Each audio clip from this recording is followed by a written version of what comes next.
Salam, hər vaxtınız xeyir olsun dəyərli izləyicilərim. Bugünkü videomda sizlər üçün bir iri listlə dolu, böyük bir ailəyə çatacaq qədər yumuşaq, içərisi cemli, qozlu, möhtəşəm dadlı bir piroq hazırlayıram.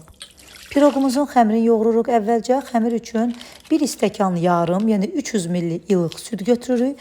Üzərinə əlavə edirik 1 xörək qaşığı istənilən quru maya. Mən 1 paket instant mayadan istifadə etdim. Bu da 10 qram maya eləyir. Üzərinə əlavə edirik 80 qram şəkər tozu, 80 qram şəkər tozu da yarım stəkandan bir kiçik barmağı əski şəkər tozu eləyir. Hər zaman çalışıram ki, tərəzisi olmayan xanımlarımız üçün bu cür belə stəkan ölçüləri ilə də qeyd edim. Üzərinə əlavə edirik 20 ml, yəni 2 xörək qaşığı dolu qarğıdalı yağı, yəni bitki yağı.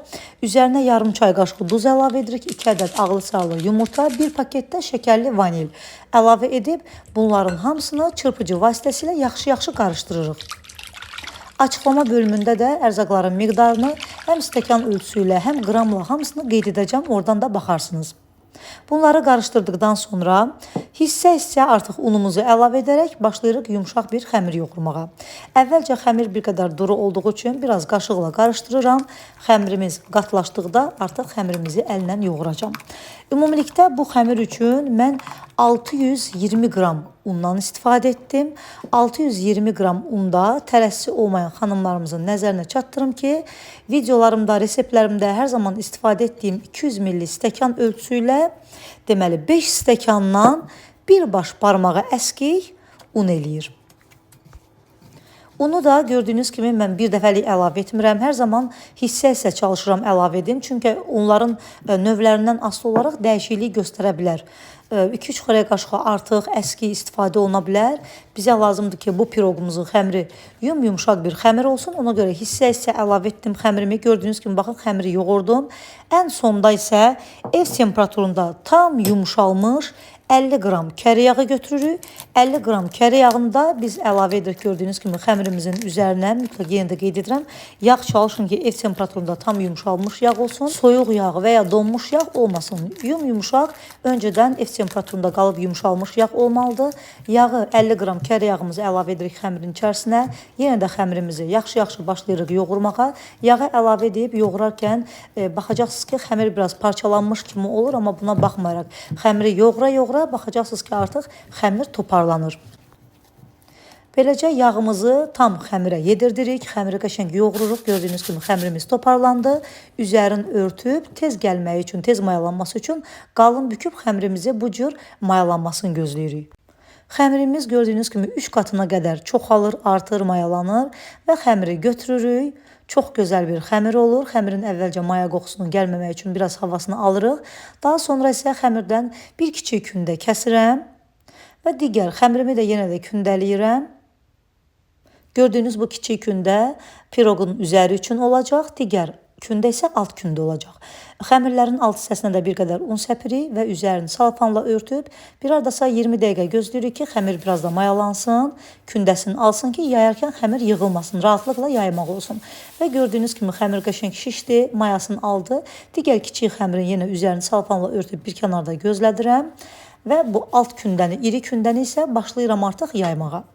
İstəsəniz soba demək listinin dairəvi formasında da, dairəvi listin içərisində də bişirə bilərsiniz, biraz dairəvi yayıb. Amma mən 4 künc listə bişirdim. Yenə də qeyd edirəm, soba listləri iri olur. Həmin o soba listinin içərisində bişirdim. Mənim soba listimin ölçüsü 38-in 35-ədir. Amma 40 sm olan dairəvi listlərin də içərisində hazırlaya bilərsiniz. Piroqu hazırlayacağınız listin içərisində mütləq çalışın ki, yağlı kağız sərin və bir də xəmir yayarkən listin ölçüsünə uyğun yayın. Mən də yayarkən ara bir listimi xəmirin üzərinə tuturam ki, xəmiri listin ölçüsündə yayım. Sizlərə xəmir nazik gəlməsin. Xəmir hələ bir qədər də mayalanacaq listin içərisində də mayalı xəmir olduğu üçün bir qədər də şişəcək. Sonda özünüz görəcəksiniz ki, necə gözəl bir xəmir alınır. Xəmiri listin içərisinə yerləşdirdikdən sonra da kənar hissələrini bir qədər də dartıram. Və kənarlardan biraz belə dartıb uzadıram ki, həmin hissələr yenə də üzərinə cəm əlavə etdikdən sonra qatlanacaq. Və ona görə də baxın bu hissələrdən bir qədər dartıram. Sizlər də mütləq bu cür edərsiniz. Yenə də qeyd edirəm, həm dairəvi listə, həm də soba listinin bu cür dördkünc kvadrat listində də hazırlaya bilərsiniz. Bir də istədiyiniz cemdən içərisinə əlavə edə bilərsiniz. Mən bu dəfə heyva cemindən istifadə etdim. Ərik cemi olsun, şaftalı cemi olsun, yəni alma cemi olsun, hər bir cemdən istifadə edə bilərsiniz. Evdə əlinizin altında hansından varsa istifadə edin. Amma çalışın ki, çox duru cem olmasın. Biraz belə qatı olsun ki, pişərkən xəmiri belə linc etməsin. Qatı olsa daha da yaxşı olar. Bir də mən 120 qram da qoz ləpəsini rondodan keçirmişəm. Cemin üzərindən də 120 qram rondodan keçirdilmiş qoz ləpəsi səpdim üzərinə. Qoz ləpəsini də çox xırdalamadım keçirdərkən. Biraz iri dişli saxladım ki, yeyərkən ağızda hiss olunsun. İnanın ki, cemlə qoz hər ikisi birlikdə bu piroqa o qədər ləzzətli, o qədər möhtəşəm bir dad vermiş olur ki, yeyərkən də özünüzdə çox bəyənəcəksiniz. Ona görə mütləq çalışın ki, hər hansısa bir cemi səpdikdən sonra, əgər varsa bir qədər də üzərinə qoz ləpəsi səpin, çünki dadı möhtəşəm olur həqiqətən də. Və qoz ləpəsini də cemin üzərindən çəkdikdən sonra baxın görürsüz, xəmiri yenə də özümə tərəf dartaraq belə kənar hissələrini qatlayıram ki, bişərkən kənarlardan cem süzülməsin. Düzdür, qatı cemdir, süzülən deyil, amma hər halda yenə də hər ehtimala görə belə qatlasanız daha da yaxşı olar. Və bu da kiçik kündəmizdir. Kiçik kündəmizin də yenə də alt hissəsinə biraz un səpirəm, üzərinə də un vururam. Və bunu da yayıram. İstəsəniz bunu biraz belə yayıb nazik lentalarda kəsib üzərinə yerləşdirə bilərsiniz. Piroqun üzəri artıq qalıb sizlərin zövqünə. Məndə indi göstərəcəm belə bir alət var. Gördüyünüz kimi baxın, bu alətlə xəmiri kəsirəm və piroqumuzun üzərinə yerləşdirirəm. Əgər yenə də qeyd edirəm, bu cür alətdən sizlərdə yoxdursa, demək üst xəmiri yayın, lentalar kəsin nazik-nazik və elə də piroqun üzərinə yerləşdirə bilərsiniz. Yəni istədiyiniz cür edə bilərsiniz. Artıq piroqun üzəri qalıb sizlərin zövqünə. Baxın, bu cür gördüyünüz kimi biraz da dartdım və bunu da götürürəm. Piroqumuzun üzərinə yerləşdirirəm. Piroqun üzərinə yerləşdirdikdən sonra kənar hissələrini mütləq bərkidirəm ki, həmin kənar hissələr açılmasınlar. Hətta mən bunları baxın birləşdirdikdən sonra kənarların biraz da şəkərbranın necə ki kənar hissələrini bükürük, düzdür onda incə bükürük.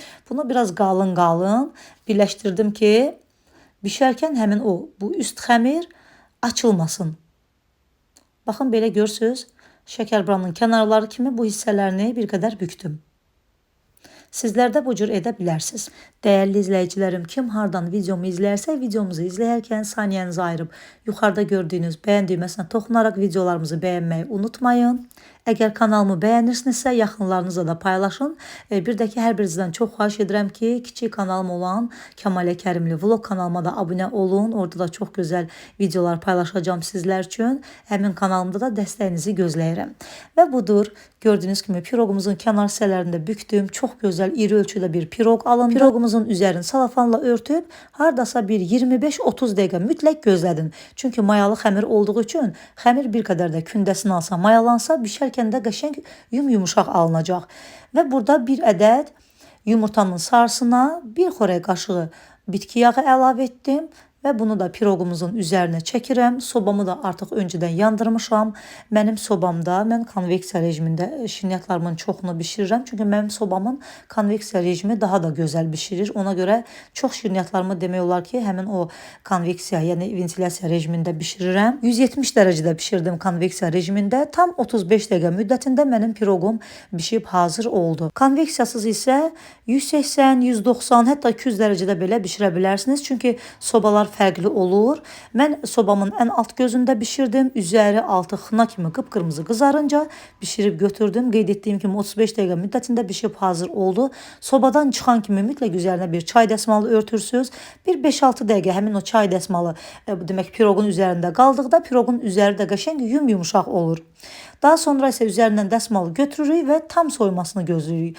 Və burada artıq piroqum düzdür, tam soymayıb. Mütləq çalışın ki, kəsərkən tam soymağını gözləyin, sonra kəsin ki, içərisində olan cemdir, süzülməsin, yəni rahatlıqla səliqəli kəsilsin. Burada tam soymayıb düzdür piroqum, amma biraz ilıq hala gəlib, ilıq hala gələndə artıq kəsdim. və bu cür sizlərə içərisində göstərirəm. Gördüyünüz kimi yumuşaq, xəmiri də çox gözəl pişib.